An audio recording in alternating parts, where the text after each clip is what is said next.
Nitin Asperav. On approche vraiment la fin de la Masechet.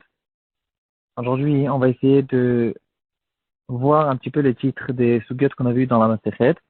On va essayer de repérer un petit peu les halachot qui se trouvent, comme elles se trouvent dans le Rambam. Il y a quand même 14 prakim. Dans Ilchot Girushin, dans la partie qui s'appelle Nashim. Bien sûr, on ne peut pas tout voir. Même voir chaque halakha, même si on donne 10 secondes par halakha, ça va prendre beaucoup trop de temps. On va essayer un petit peu de survoler, de remémoriser les sugyot et de voir un petit peu les choses principales qu'on a vues dans notre Masechet. Le Rambam nous dit que pour divorcer, il faut passer par 10 conditions qui sont mis la Torah et encore certaines halachot qui sont mis les Rabbanan. Donc c'est ça ce que le Rambam nous dit dans la première halakha. Dans la halachot suivante, il va nous donner les psukim. Les 10 conditions sont les suivantes. Donc il faut savoir que pour le divorce, la seule manière où une femme sort du réchaud de son mari, c'est en fait par un papier qui lui a été donné de la part de son mari, ou bien quand le mari il est mort. Donc on rentre dans la halachot de ce papier qui s'appelle le get.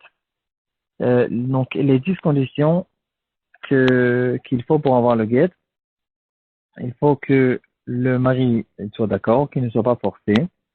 Il faut que ça se fasse avec une écriture et pas d'une autre manière. Il faut que dans cette écriture, le contexte sera que le mari a divorcé sa femme et qu'il l'a sortie de son kinyan, de sa possession, de son reshut. Il y a la halakha qui dit d'avoir la koret beno lebana. Il faut que la séparation soit complète. On ne peut pas faire une séparation partielle. Et comme on a vu à la fin de ma Masechet une longue suga sur ce sujet, Rabbi Eliezer, etc. Il faut que le get il soit écrit en son nom. On ne peut pas écrire un get qui est écrit en n'importe comment.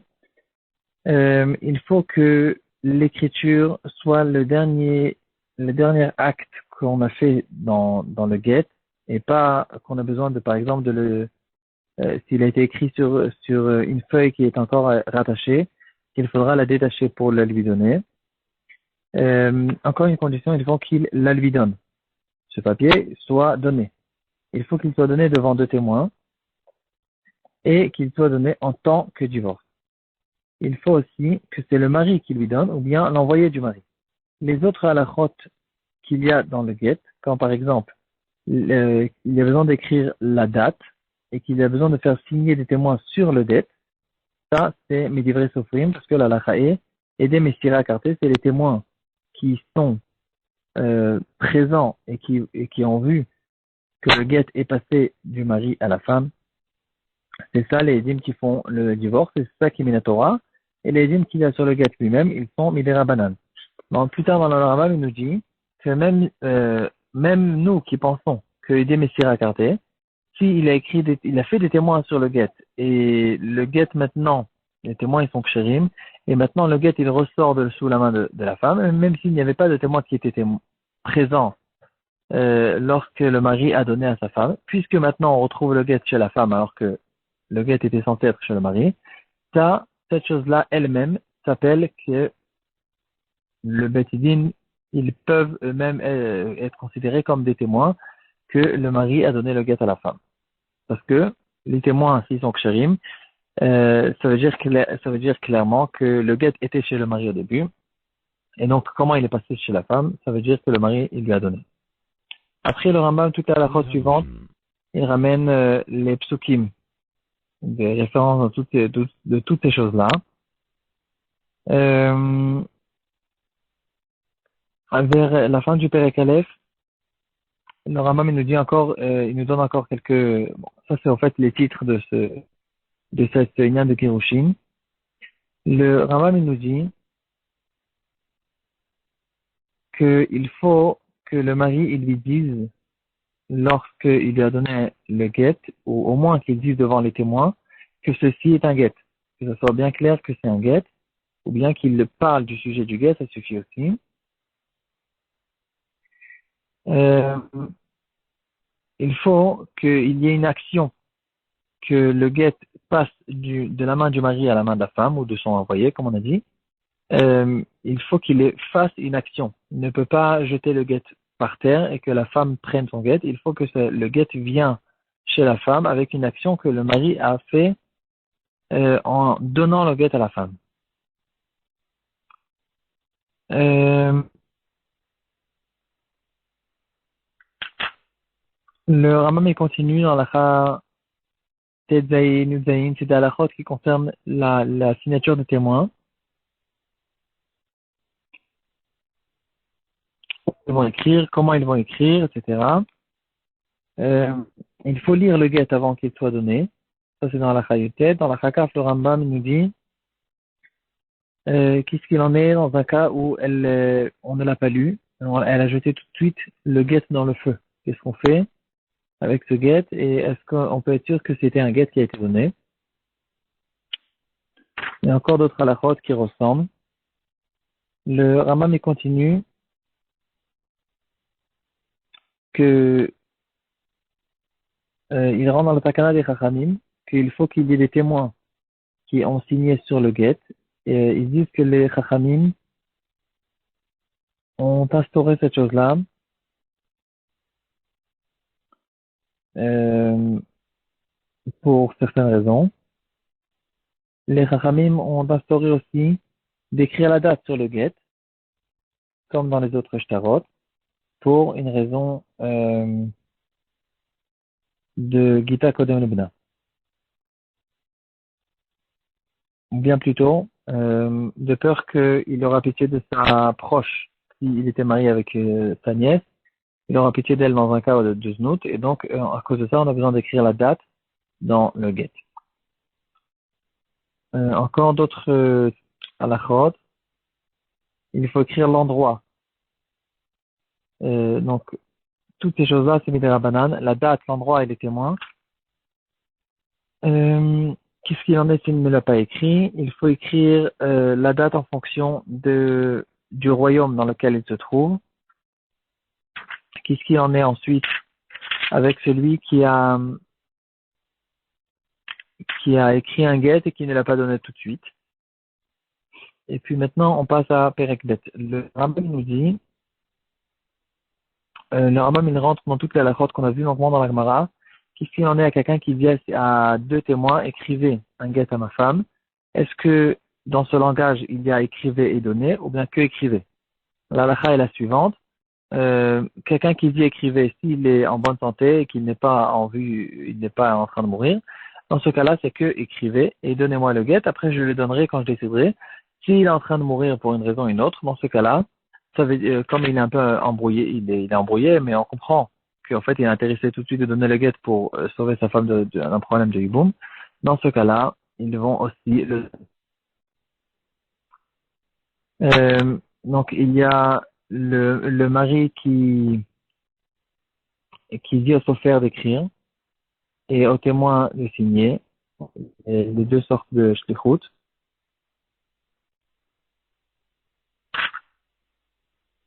Ensuite, il y a toutes sortes de langages. Qu'est-ce qu'on appelle une shlichut?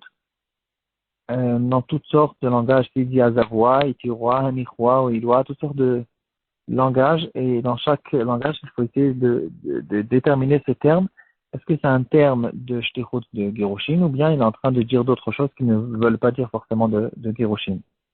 Il y a celui qui se trouve dans le trou et qui crie tout celui qui m'entend, qu'il écrit un guet à ma femme. C'est une halakha qu'on a vue. Il y a celui qui est embrouillé, comme on a vu, Misha Chazo Kourdaïkous. Il est embrouillé, il envoie des témoins. Ici, ça vaut rien. Ou bien qu'il a annulé. Il a annulé une shtichut qu'il avait fait auparavant quand il était en bonne santé. Alors, cette annulation n'existe pas, ne marche pas. Qu'est-ce qu'il en est dans quelqu'un qui est muet et donc il fait des signes de shlichut? Alors dans ce cas-là, on va le vérifier 3 fois, on va voir s'il comprend ce qu'il dit, et s'il dit oui, oui, il dit non, etc. Après qu'on a bien vérifié qu'il est présent et qu'il comprend ce qu'il fait, alors on peut utiliser cette shlichut en tant que shlichut. Ensuite, il y a la halachot qui concerne une petite fille. Ça, c'est des halachot qu'on va voir beaucoup plus longuement dans le Sechet Kiddushin, Hashem. Quelle est l'autorité du père sur sa fille pour la marier et ensuite pour la divorcer?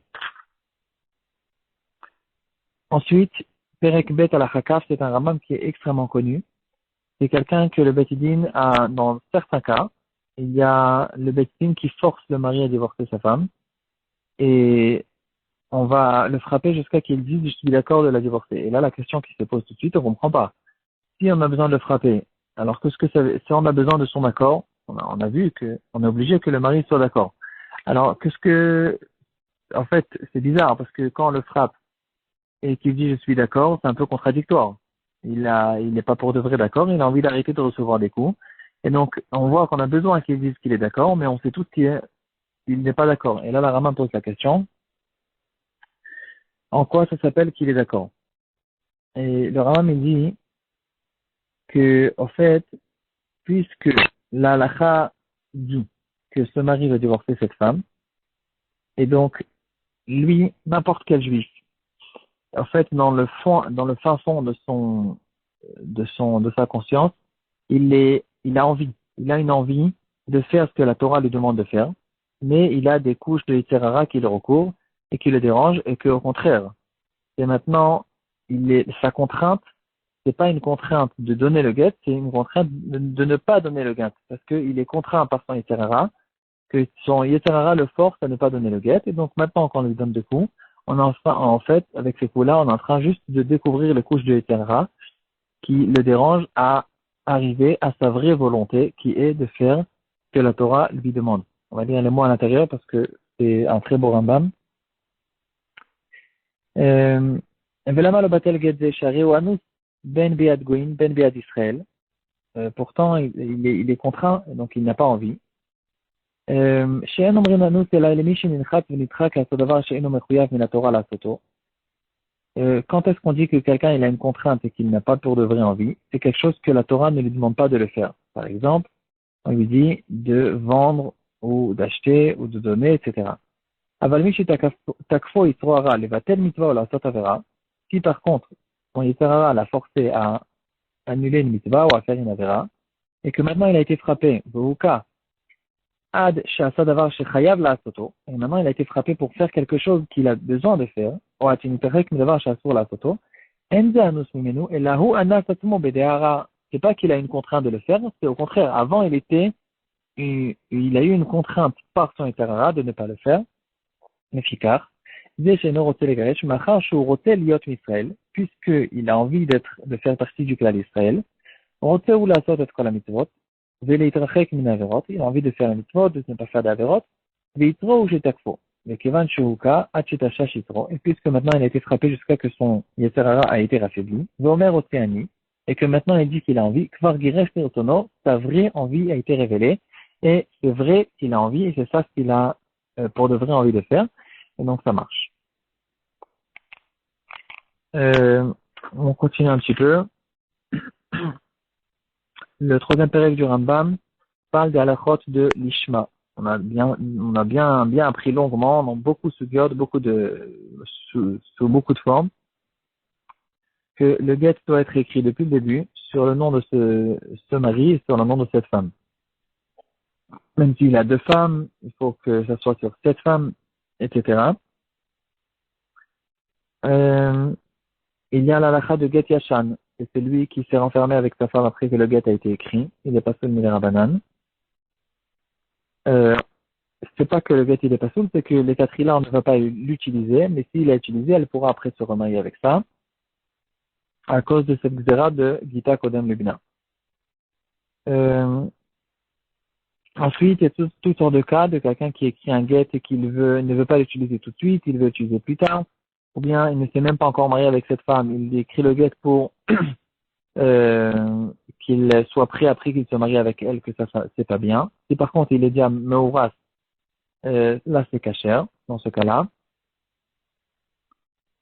Il y a la permission spéciale que les Chachamim ont donnée d'écrire des brouillons de get sans écrire les noms, ce qu'on appelle le toref. Et là on voit ce qu'on a vu longuement, la différence entre le tofes et le toref. Le tofes c'est la partie générale qu'il y a dans tous les guitines. Le toref c'est au fait l'entête du nom, du prénom, etc. et de la date, que ça il faudra compléter après et l'ishma. Qu'est-ce qu'il en a dans un guet qui a été perdu?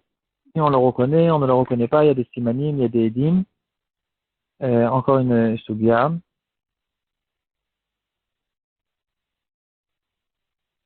Est-ce qu'il y a un siman mouvak, siman pas mouvak? Qu'est-ce qu'il en est? Quelqu'un qui a deux noms. Alors on écrit le nom principal et on rajoute vechol shum euh, ish ploni vechol shem sheyesh lo. Isha plonit vechol shem sheyesh la. Est-ce qu'on écrit le surnom? On n'écrit pas le surnom, etc. Qui peut écrire le get? Alors tout le monde peut écrire le get à part les cinq qui sont les suivants, le goy, le serviteur, le sourd-muet, le fou et le petit. Quelle est la raison pour laquelle ces cinq ne peuvent pas écrire? Qu'est-ce qu'il en est quand un de ces cinq a écrit? Est-ce qu'il a écrit le Toref ou le Tofes? Quelqu'un qui a écrit un get pendant Yom Kippour, en Shogeg, là, le get il est Bedieved, il est Kacher. Si c'est Mézid, il est Pastoul.